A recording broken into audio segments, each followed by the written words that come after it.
Hi, everybody. I know it's a different look to start out the program. How y'all doing? It is Monday, and this is the calm, reflective Browns Aftermath show. I don't say this very often about my programs because I really don't care about numbers. I'm not making money off of this show. I don't sell anything to anybody off this show. I really want this video to go viral on the internet because I figured this out.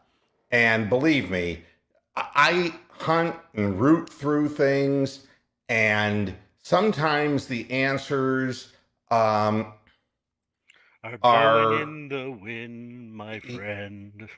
Yeah, I mean, sometimes it's just hard to fathom.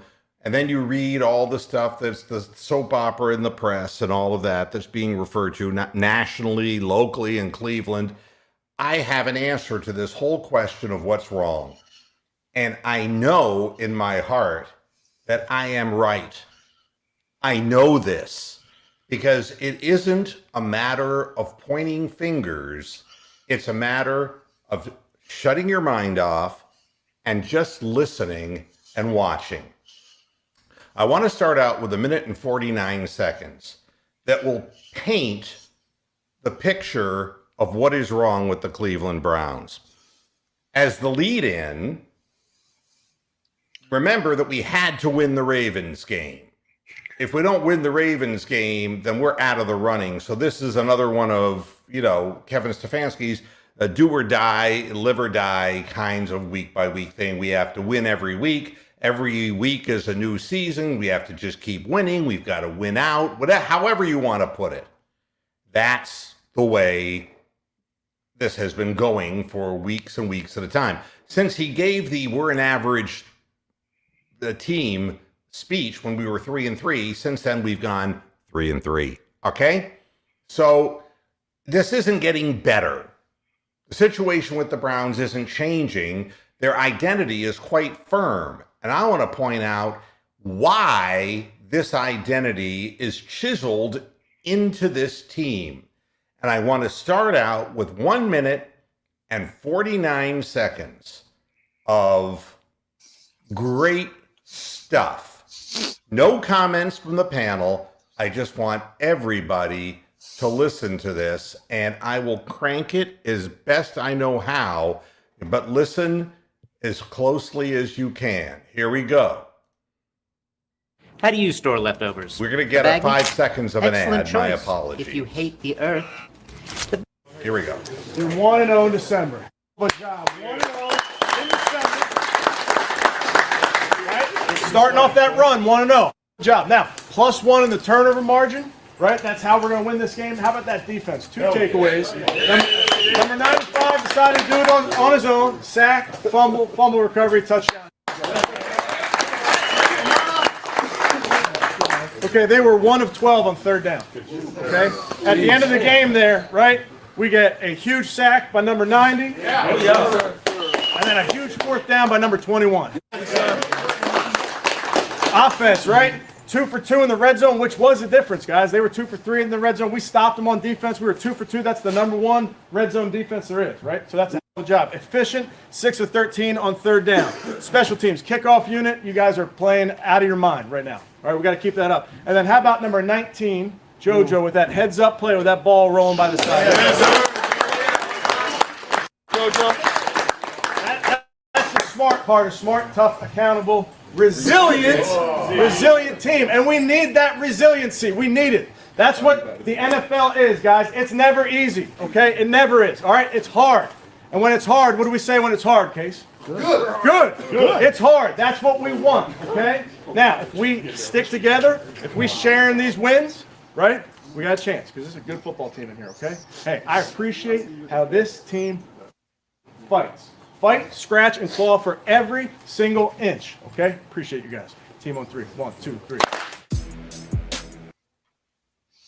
All right. Real enthusiastic there, Kevin. Well, I mean, but wait a minute. All right. I'm going to have some fun now. Okay? I'm going to have some fun. And I want to see if I can once again share this, because this always brings a little snicker to my face.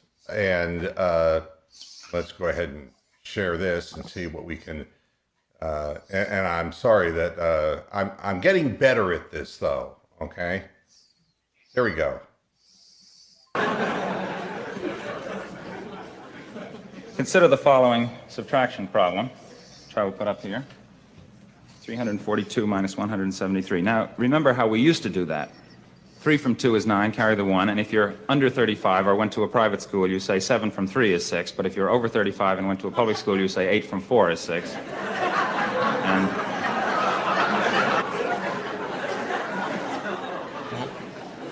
carry the 1, so we have 169. But in the new approach, as you know, the important thing is to understand what you're doing rather than to get the right answer.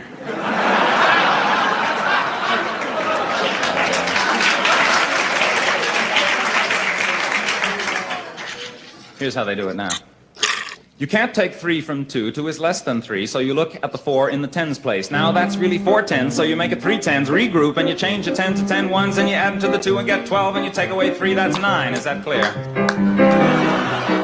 Now instead of 4 in the tens place, you've got 3 because you added 1, that is to say 10 to the 2, but you can't take 7 from 3, so you look in the hundreds place.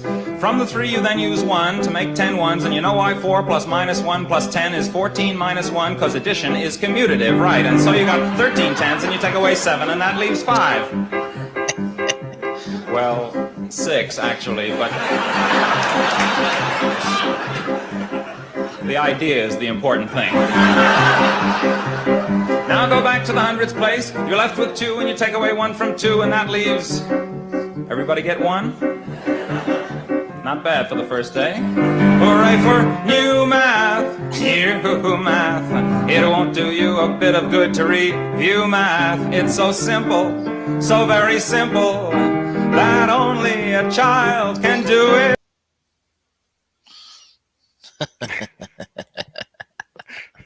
Okay. Now, let me be the first to explain at this point.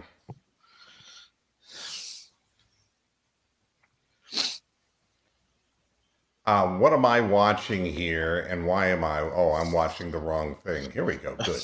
All right. Let's review Kevin Stefanski's deal. All right.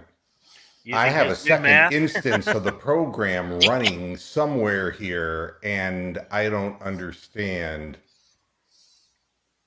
Are you getting an echo on this? I'm not. No, I'm not either. Okay. Did good. it just go away? I got it. Okay, because I know I had the show window and then the StreamYard window open, so maybe that was contributing in some way. But here's the deal. You're in a life and death situation, most important game of the season. And the victory, and it's supposed to be Victory Monday, right?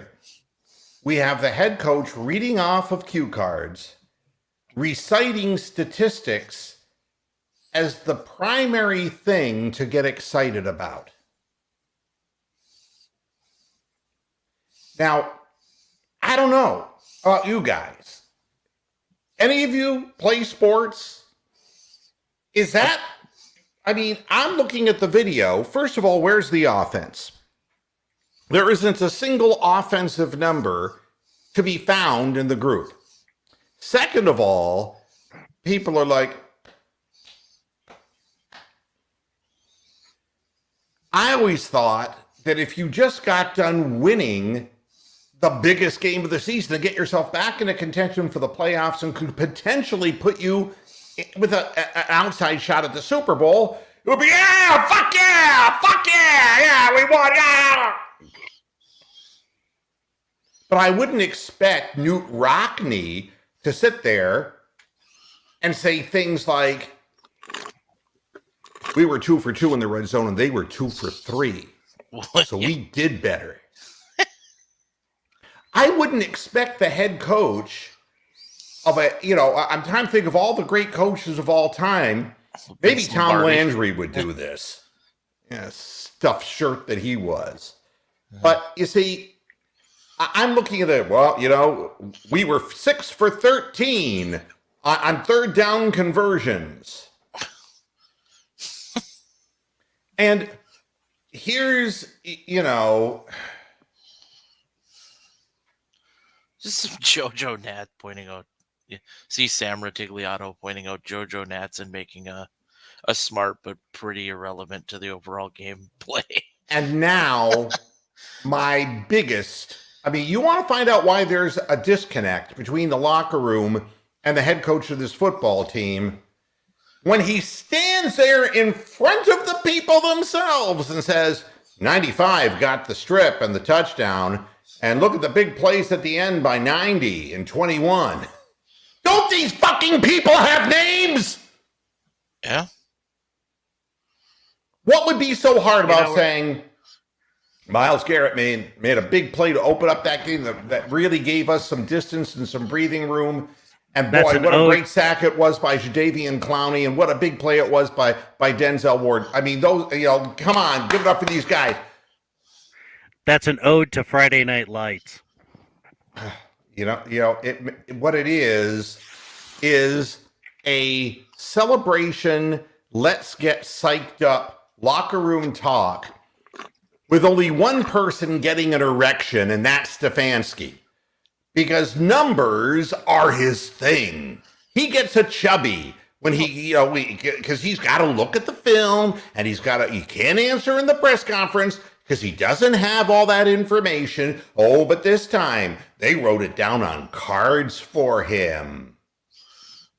And what kind of celebration is, okay, everybody on 3, clap. Like, don't they normally huddle in the middle, put their hand in, say a word, and, as a team? Hi, Derek. Hello. How about this?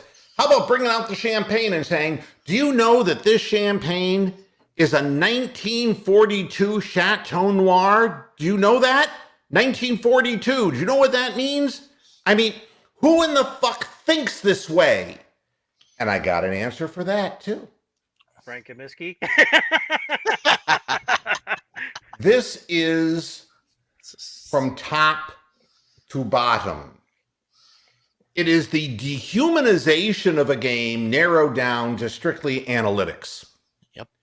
This is the basis for all excitement in the Browns front office, from Dee Podesta to Andrew Berry to Kevin Stefanski, the triumvirate. And the players are chess pieces. You want to wonder why Baker Mayfield said, we got conservative. Because it doesn't matter to the person who is the analytical person at the desk. We won. They don't understand that that's the reason why we're a 500 team and why we don't put teams away, is because what happened on the onside kick could not have been analytically determined. It hadn't happened in 20 years for that team. And this guy's the greatest kicker in the game, and he'd never done it once in his career. You see, the problem with the Cleveland Browns isn't Baker Mayfield. The problem is that there's frustration. And the frustration is that all of the work and the effort that the players put in are literally only numbers on a spreadsheet. Why do you think the fathers of Kareem Hunt and OBJ have spoken out? Because the player is invisible, reduced to a number, folks. They don't even have names. They have numbers. You wonder why Myles Garrett is not real pleased with the way that the attitude is? Because there's no rah-rah. There's no hoopla.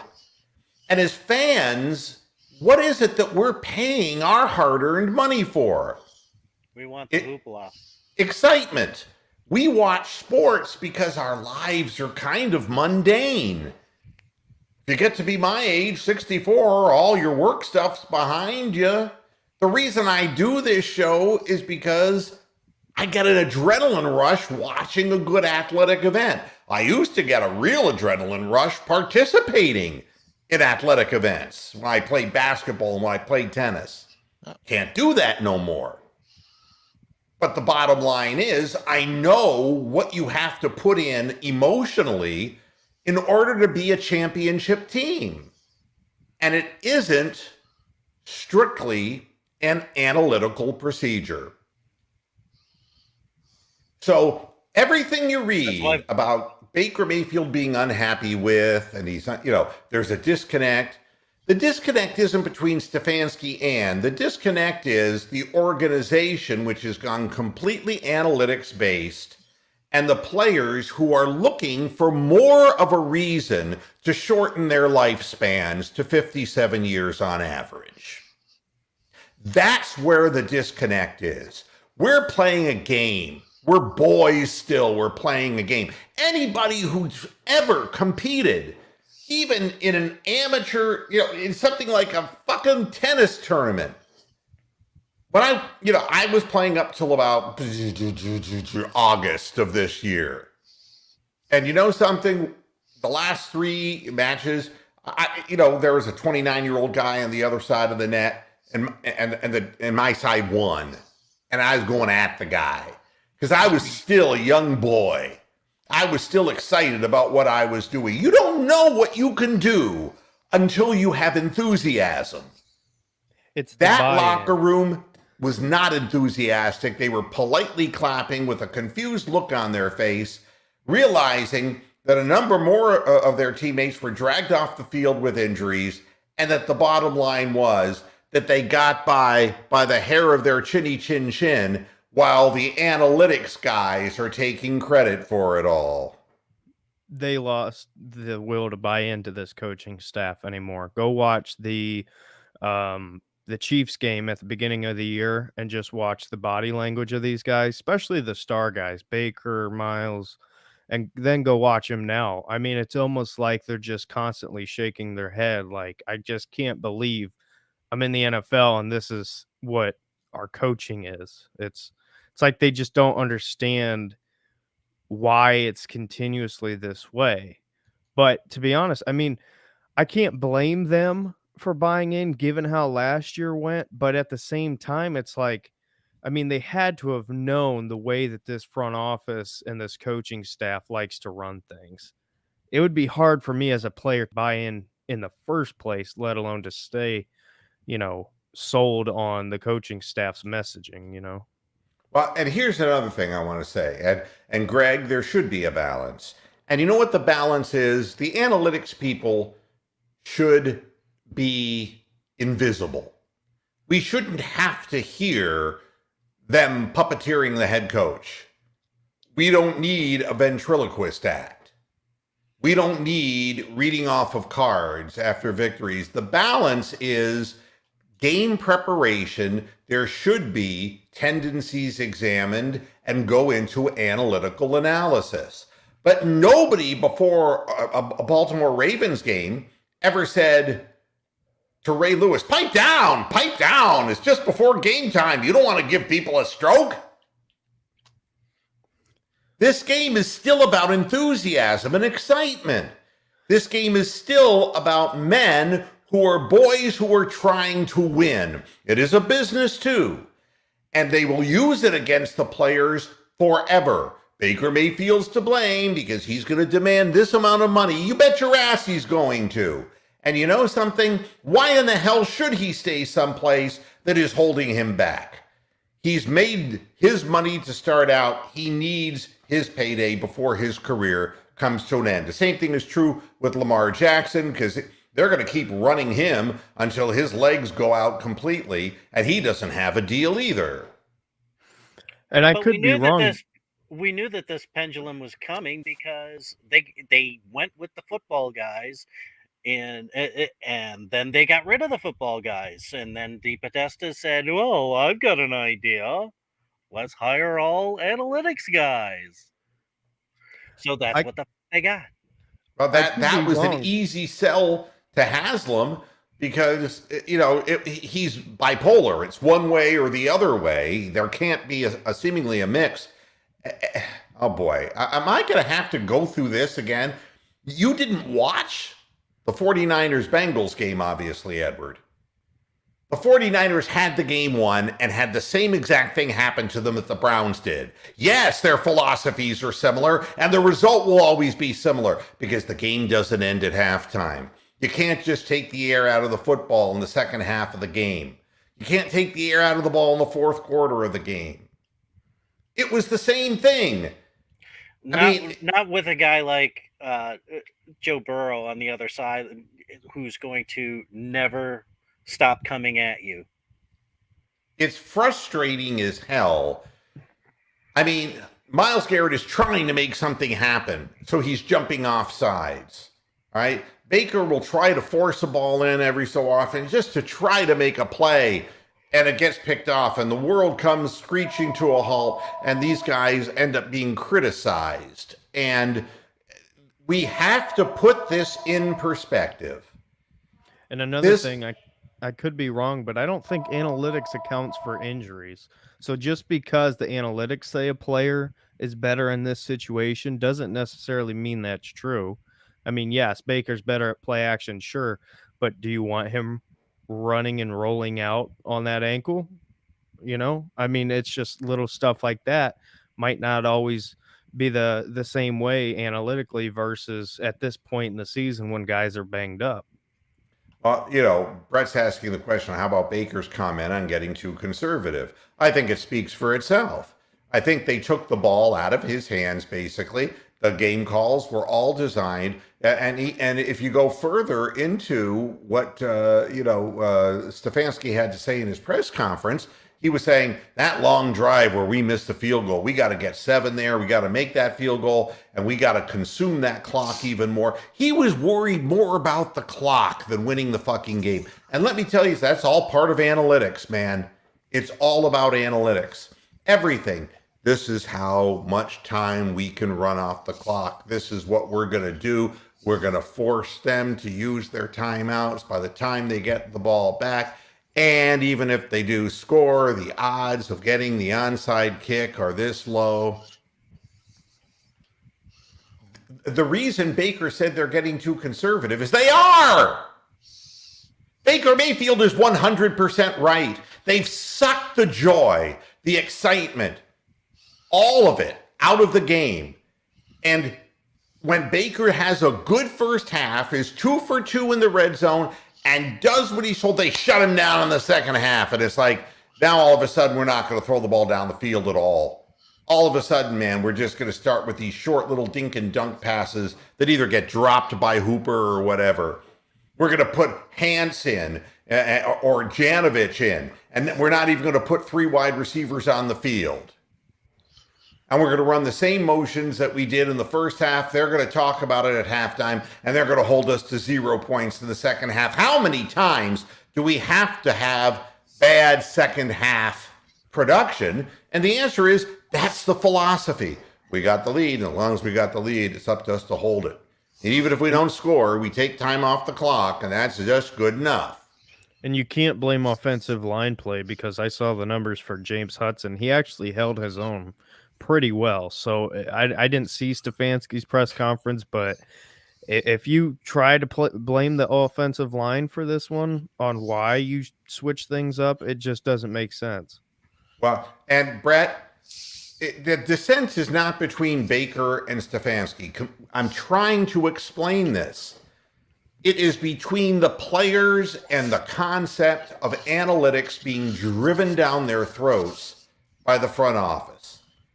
It is the one-way street approach to how this front office, an organization who are inhabited by people who have no idea how to play the game and what it takes to take their strictly mathematical approach and take all the other factors out of the game. And momentum is not a describable, discernible thing. But it exists in sports, and we see it all the time. We can tell when the Ravens came out in the second half of that football game, they had energy. We did not. And that is not an analytics thing, that is not something that can be measured on a device. That's just a lack of enthusiasm, and it's stripping the players of their will, their individuality. The trick to running a business, and it always has been, is how do you get your employees to buy in? This cannot be all about the big guys making all the money. And you can't be at loggerheads with your players when they are looking for, X amount of money, when you yourself are looking for far much more than they are. There has to be a buy-in. Nobody on that. I mean, are you kidding me? Do you think that these guys went to college to be mathematics graduate studies students? Is that what you think? Do you think they're out there getting the shit kicked out of them because they want to do a numerical analysis of what just transpired? They sure didn't look like a team that won, and that didn't sound like a locker room of a team that won. That sounded like the locker room of a team that was trying to justify its belief in analytics. Go ahead. That just reminded me of the tax guy from the 2018 season. Fucking The offensive lineman that was trying to do everybody's tax or talk about everybody's taxes on the whiteboard. Now, Greg has asked me a question. Were they playing analytics? No, when you're down 25 to 17, was that the score at the time? 25-15. 25-15, and you can get it, and you have momentum on your side, and you go for two.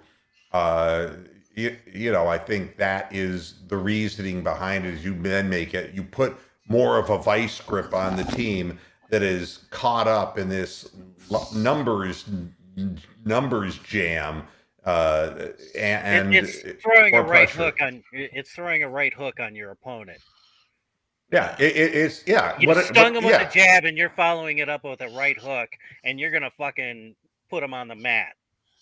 Yeah, if they go for two and it's 24-17, everybody on the Browns sideline is now shitting their fucking pants.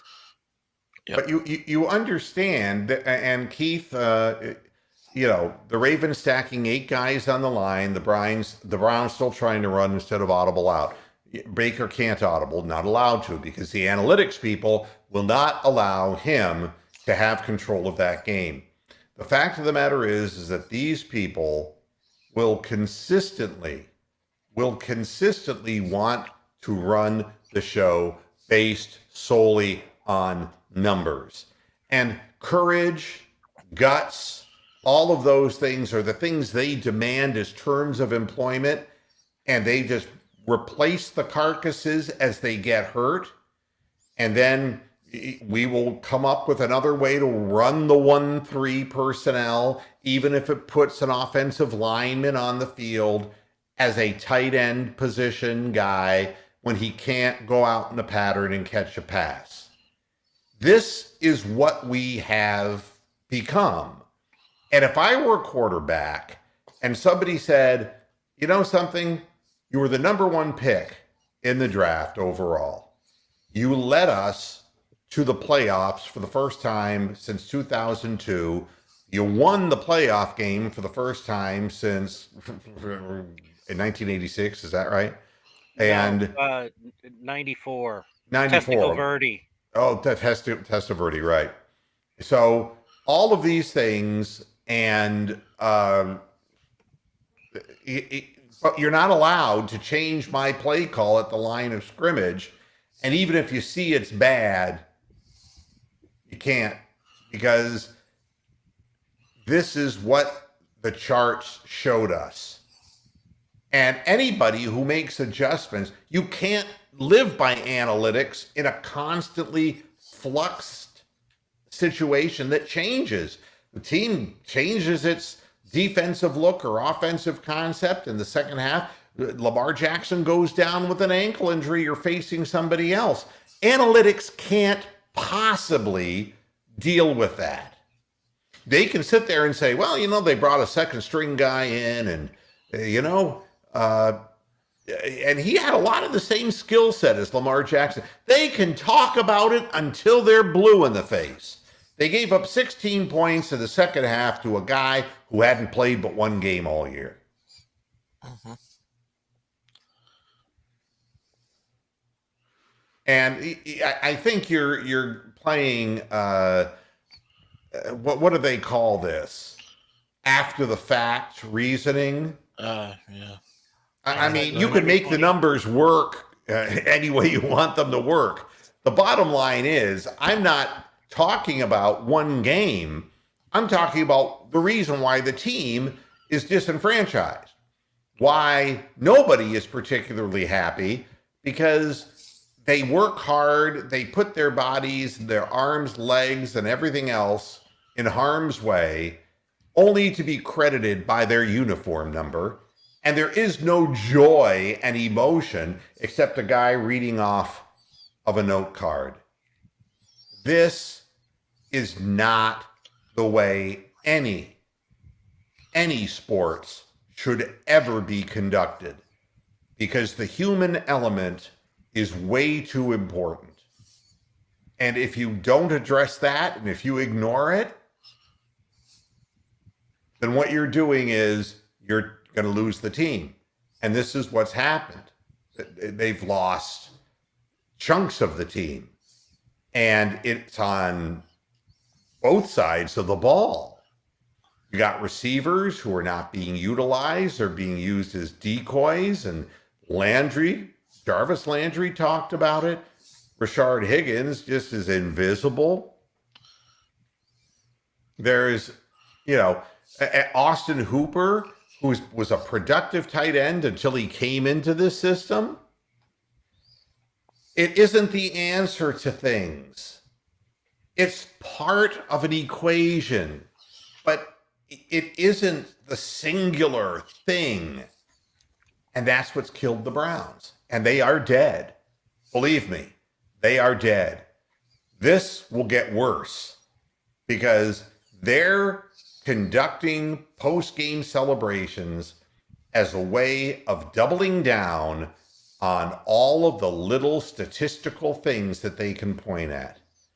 But in weeks gone by, the Cleveland Browns throwing an interception like Baker did, they'd be talking about, we can't even have one turnover. We've got to play a clean game in order to win. Remember that one? Yep. Not true. Not true, is it? Because numbers aren't the beginning and the end of everything. Here's T-Tosh joining us. How are you, T-Tosh? I'm good, boys. Are you happy for the win? I'm happy for the players that they won, but I feel badly that they don't have the opportunity to feel joy. And I'm also, the press ruins it for the fans by concocting individual storylines of pitting this person against that person. And that's really not where this is at. What's happening is the disconnect is philosophically between bean counters, in essence, and people who have never played organized sports in any meaningful way. And they have reduced it down like chefs would do in a sauce. They have reduced it down to these bare elements of numbers. And the players are not motivated by those numbers. The coaches are motivated by those numbers, or at least Stefanski is, and the people in the front office are. But come push to shove, what brought Baltimore back in the game was not analytics, folks. They started feeling themselves, man. They started feeling good. They started feeling like, something, we can do this. Well, it doesn't help when you play a marshmallow fucking defense against a kid, too. Well, but the thing is his lack of experience, they should have fucking had JOK on him like white on rice. But you understand that the players jumping off sides making the mistakes that they make when the game gets close. The game should never have been close. You know, the time to take a chance is when you have an advantage.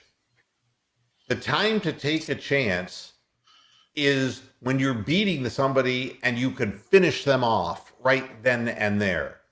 I can't tell you the stories of fighters who had short careers because all of their fights went the distance and the cumulative punishment their bodies took. You take your people off the field as soon as you can. You get as big a lead. I don't give a shit. Bill Belichick don't give a shit about running up the lead. He didn't give a shit how he embarrassed the Cleveland Browns, and the Cleveland Browns deserve to be embarrassed. The fact is, you run up the score so that you can get your starters off the field so you can be healthy for the next game you play. So you're winning on two levels. You're putting the other team away and you're saving your personnel. Like Kansas City. Yeah, it is more humane. It is more sensible.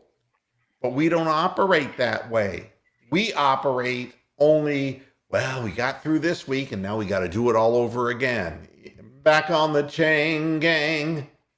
It's literally just one knock at a time. And it's just like they're taking, I mean, Myles Garrett is the best pass rusher in football. And they take him and back him up into coverage sometimes. Nobody would do that. But that's analytics wise says, but on those plays where he does that, it facilitates another guy to blitz. And you know, it shows that on the percentages, and it doesn't take into account what that does to fuck the player's head up. That they're asking him to do something that he doesn't know how to do and he's not being paid to do. Oh, take one for the team, Charlie. I mean, you know, go ahead and be a decoy. Run the pattern over and over and over again. We have no intention of throwing it to you. And stay enthused, by the way. And the way I'm going to enthuse you is by reading off of a note card and telling you feeble, needlessly known statistics after the fact of a game where you sweated your balls off just to win when you had the game easily in hand. And if you don't block on the running plays, we're going to fucking bench your ass. Yeah, T-Tosh, go ahead. On top of it. Is Podesta still the main guy for that whole concept? Is he still with the organization? Paul Podesta? Oh, yeah, D. Podesta. You bet. So it's him. It's him. That's all coming from, right? The analytics. And Andrew Berry is in on that too. It's a triumvirate.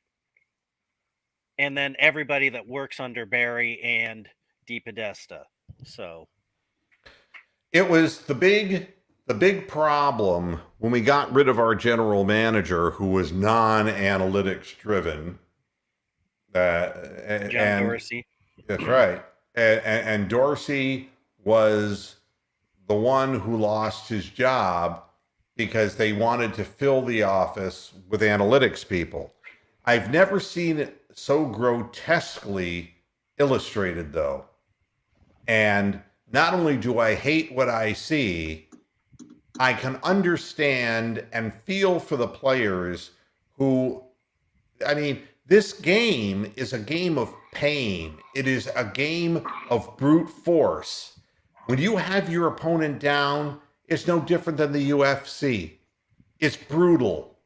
You get the guy on his back, and damn it, if you have to pound, ground and pound, that's what you do in the UFC, because you want that thing to end right then and there. Because you don't want your legs broken. You end it while you can. And that's the hunger that you feed to your players, so that when they see the weak opponent staggering, that they finish the job, and that it's hoopla, rah-rah, we got them down. Let's put the final boot down on their throat. That's what it should be. But it's not. Instead, we go into the halftime. What do you think we come out passive in the second half? I don't get that.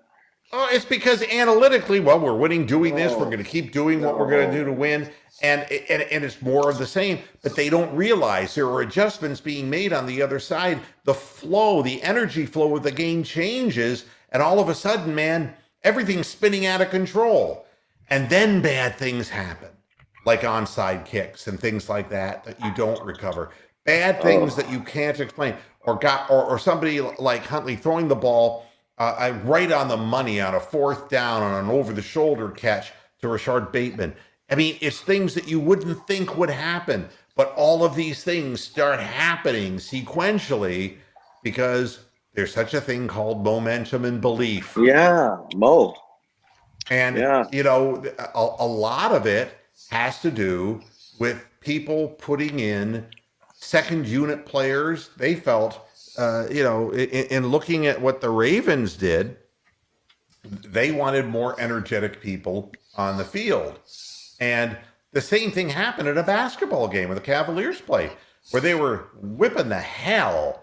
Now I've been watching every game. The last game they played, they were whipping the Sacramento Kings, and the Sacramento Kings took their best players off the floor and put their second unit in because both teams were on the second night of a back-to-back. All right.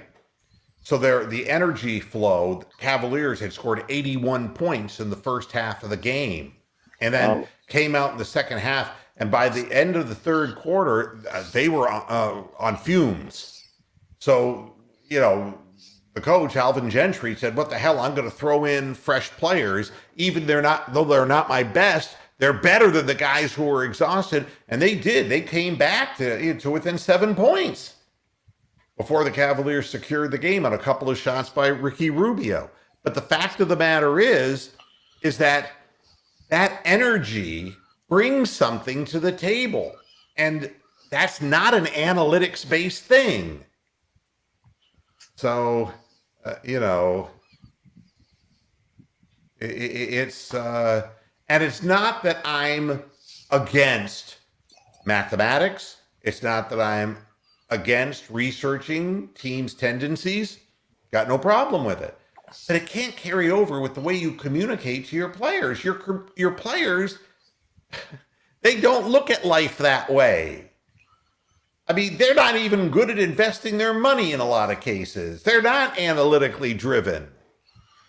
They're driven by the emotion of wanting to win, wanting to go to the playoffs, wanting to win the Super Bowl. That's what it is. We're going to bring Bronk in here, too. Hi, Bronk. Man. So, you know, and the control freak is not just Kevin Stefanski. It is the vice grip that analytics has, and it's what's going to continue to happen week after week, and we have nothing to look forward to because there is no player who risks loss of life and limb to go out strictly and be spoken to in the aftermath of a close game by a certified public accountant. That is not the way athletics work. So don't buy into all of this nonsense about it's Baker against this, we want to get rid of Baker, Baker's not worth the money. It's a distraction. It has nothing to do with that. It has to do with all of the players being turned off by an approach that does not motivate them. And when things start getting tight because the offense didn't put their boot down, now suddenly the defense has to rise up. And then all of a sudden, bad things start happening. And the defense then starts feeling the pressure. And God only knows, if it weren't, and I'll say it again after watching it a second time, if it weren't for Clowney's sack, the Ravens win the football game. Because the following play, they gained 14 yards, I want to say, on that following play. Yeah. They would have gotten a first down, moved the chains, gotten into field goal range, and you know their kicker was going to make that field goal. That would have been it, overdone with. Clowney got the sack, They turn around, they still get the 14 yards, they're 4th and 6, and then the cardinal sin, which is 4th down, end of game. The receiver has to find the first down mark. Tucker's 55-yarder would have been good from over 60. Yeah. I mean, that's how clean he hit that ball. Yeah, he's good. Yeah. The truth of the matter is that Denzel Ward made a great play and made a good, solid tackle so that Bateman could go nowhere. But the bottom line is, if you're going to put the ball up in the air on 4th and 6, you better have 7 yards in mind. The guy you throw to had better be 7 yards down the field. Can anybody tell me why Miles was on a sideline on one knee, gasping for breath, in the most important defensive drive of the game? Everybody see that? His lungs never really still haven't fully recovered from when he had COVID. Right. So I didn't want to hear he's that. got like an asthmatic condition. So he goes 100% every play. Yeah. He played great yesterday. He didn't take any plays off when he was in there. Where, some guys, they'll kind of dance around with the tackle at the line of scrimmage, or they'll get pushed back a little bit. No, he goes and tries to take out the quarterback on every play, regardless if it's a run or pass. Wow. Yeah. Okay. And Edward, yeah, the Chiefs demoralized the Raiders, but the Raiders handled us last year. Every week is a new week. Every week is a new week, and it's always a challenge. Yeah, Bronk. I've been watching since the beginning. Sometimes I don't see the beginning, but anyway, that Stefanski speech gave me the clue for the Peter Alice play of the game. Now, normally it would be a big play of the game, but I think Peter Alice should do the Jojo Natson kick out of bounds play of the game as the play of the game. Apparently, because Stefanski thinks that's the most important play. Okay, here we go. It did put the ball on the 40-yard line, to be fair. Oh, here's the kickoff, and the ball slithers down the field, and it stops at the 2-yard line. What's going on? Is this a fair catch? Are they going to get the ball at the 25? Or they... Oh, and Jojo Natson has crawled on his hands and knees out of bounds and touched the football. He's a savior. He's Jesus in a bolt of lightning. Give it up for Jojo Natson, who will be remembered forever in folklore of analytics as having done an incredibly cool and calm thing. And his greatest play for the Browns as a return man was one he didn't return. It's amazing, isn't it? That speech, it was like, you go out there and risk your life playing the game. You have to be psyched up to play. And your boss reads off your achievements on an index card. And it's just insulting. I would be insulted if I were those players. Oh my God, that's funny. Yeah. Terry Bradshaw's wife. Yeah. Oh, yeah, I know. One of them. Yeah. I think he's had 7 now. Who's her partner? Jojo Starbuck and... That's a good question for you. Let's go stump the panel. But the guy became awful rich, opening up all those coffee shops. Wrong one. Big Lurker, why do we not even attempt to cover Andrews?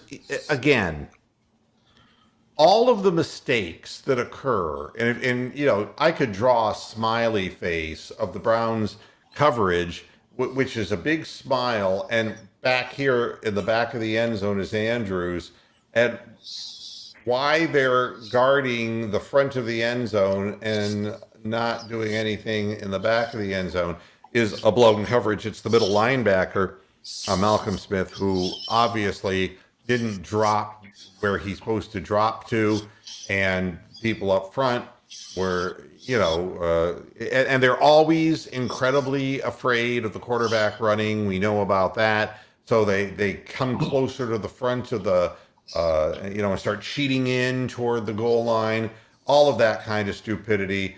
But the reason we're not attempting to cover people is because when it doesn't matter if you're far enough ahead in the game, if the Browns score and go up to 34, to 6, it doesn't really matter what Andrews does. But and you call your coverage and that's that. But the goof ups are invariably happening. And it's like a shit ball rolling downhill. And as a fan, you can watch the momentum swing away from the Browns to the other team. And the reason is, it's like, oh my God, we did everything right for 3 quarters and they're coming back. It's going to be another close one. And it's all of this notion of the coach saying to the players, being in the NFL is hard. And you know what you say when we say it's hard? Great. Good. That's right. Good. It's good. It's great. It's good. That's what it is. It's hard for you, motherfuckers. I'm going to go home and have my Chateau Lafite, and I'm going to have my Chateaubriand for you. Go on. You can dance with some hoes. It's disdainful. The whole thing is disdainful. Yeah, Bronk.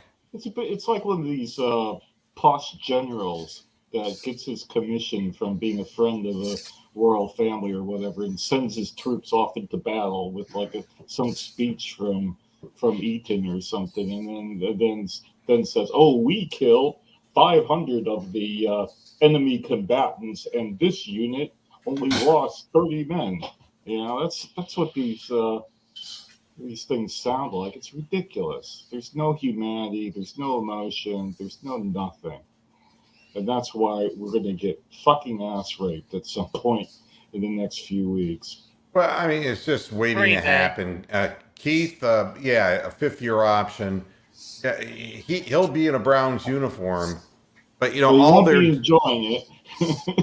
Well, they're destroying his value as a player. They're destroying his morale as a leader. And this is the plan of all analytics, I guess, is to make the numbers more important than the men. And right. I find it hateful, obnoxious, Orwellian, if you will. It is, you do everything you can, including, go 1-31, so you can end up with the number 1 pick. You take the quarterback. He does what he's supposed to do. You keep changing head coaches and schemes with him. And you finally put him in a scheme that is the most ill-suited scheme for him because it doesn't allow him to throw the ball downfield. And to make sure he doesn't, you don't give him anyone fast enough to get down the field. And the reason why it's ill-suited is that it doesn't allow him to think for him fucking self. Imagine he's as smart as Bernie Kosar, for God's sakes, Baker Mayfield. No one ever says this. I mean, he's at least as smart as Bernie Kosar. Can you imagine you stick Bernie in that scheme? He would have fucking slit his wrist by now out of complete sheer frustration and boredom. Either that or he'd be calling his own fucking plays. or he'd be kicked off the team for being insubordinate. The only thing that will help with the penalties is when the players buy in to a system that treats them not only like men, but feeds the enthusiasm and the reason why they play this horribly harmful game. And until you feed them that kind of attitudinal stuff, you're never going to get the most out of them. And the penalties occur invariably when they're just disengaged. And this is what the system has done to them. It has just disengaged them. Are they the only team in the league running this? Is Minnesota doing the same thing? Is this where this creeping from? I think has always crept in. I mean, this was the downfall of Marty Schottenheimer. This notion of the defense will pull us out of this, and this notion of they have to go 98 yards and they're never going to do that. Twice. I mean, twice. No, we've watched it over and over again. If you don't put a team away when you have the chance to put them away, I mean, there are going to be very few Bernie Kosar 489-yard passing games to salvage a deficit when you're behind with 4 minutes left to go in the game and you're down by 10 points. You're not going to win very many games like that. So you got to play 4 quarters. You got to keep your players enthused and engaged for the 4 quarters of the game. And it's to me, it's unbelievable. You see him with his colorful, play thing in the little laminated plastic, just holding it up, looking at it. You don't see him actually talking to anybody or motivating anybody or actually getting in their grills. And he's just too busy looking at his little number thing on the thing, and he's not doing what or he's yelling at the refs. Yeah, or Yeah, yelling at the he never left. He's not He's still- motivating anybody. He's still an offensive coordinator. He's not a coach, head coach in his mind. He can't let that go. He doesn't know how to wear that suit. Who's having breathing difficulties? Tony, are you having a breathing problem? Oh, sorry. You okay? Yeah, I'm fine. All right, I just want to make sure. Yeah, the heart shit. You never know. Sorry. Yeah. We don't. Well, the thing is, the Vikings and the Browns are both 8th in their conference. That's how pathetic these teams are. So I mean, a lot of teams are like the Miami Dolphins are almost 500 right now, and they were 1-6, and they were 1-7, and then they won 5 in a row or 4 in a row, whatever the thing is, and they're 6-7 now. There's a lot of teams that aren't very good teams that will find their way to a mediocre record. The question is, if you've invested in this great offensive line, 2 great running backs, and you have the number 1 overall pick, and he was supposed to be the guy who would lead us further and deeper into the playoffs, and you've taken all play calling out of the quarterback's hands, and you have, in essence, replaced wide receivers with a bunch of tight ends who are injury prone. So now your answer to that is to put an offensive lineman on the field in a tight end designated slot and have nobody to throw to downfield so that you can continue this ridiculous 1-3 personnel quest. It's peculiar, to say the least. And Greg Smith, you're right. yeah, I said, that's dogma. You're hanging on to dogma without using the evidence that everyone can see for themselves that it ain't fucking working. I mean, once early in the season when the Bears or the Lions Bears or the Vikings figured out how to stop Nick Chubb, from getting his 150 yards and reduced them to getting 2 yards of play. And they had him mic'd up saying, I can't do anything in this game. Once teams saw that and figured out how to stop Chubb, by their scheme, then we've been fucked for the past 2-3 months afterwards. And we've not learned from it. We've not learned a single thing. You're not going to learn anything because these people are convinced. I mean, it is almost like a cult. It is. It's like the Moonies.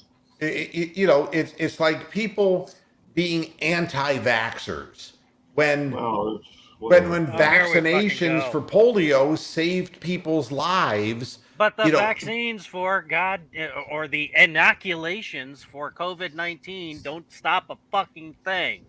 No, but I'm saying to say that you're against all vaccines just because I'm not against all vaccines. No, I'm not saying you are.